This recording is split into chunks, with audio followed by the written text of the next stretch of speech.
Football star Cristiano Ronaldo ने अपनी देरीना साथी जॉर्जिना रोड्रिग्स से मंगनी कर ली। जॉर्जिना ने सोशल मीडिया पर बड़ी अंगूठी की तस्वीर शेयर करते हुए स्पेनी जबान में लिखा, हाँ मैंने कबूल किया इस जिंदगी में और अपनी सब जिंदगियों में। जोड़ी की मुलाकात 9 साल पहले मैड्रिड के एक गुची स्टोर में हुई, जब रोनाल्डो रियल मैड्रिड के लिए खेल रहे थे। दोनों के 2 बच्चे हैं, जबकि जॉर्जिना रोनाल्डो के दीगर 3 बच्चों की भी परवरिश कर रही हैं।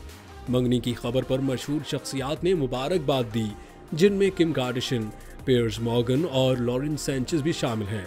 रोनाल्डो, जो इंस्टाग्राम पर सबसे ज्यादा फॉलो किए जाने वाले फर्द हैं, उन्होंने ताहाल इस बात पर कोई तबसरा नहीं किया।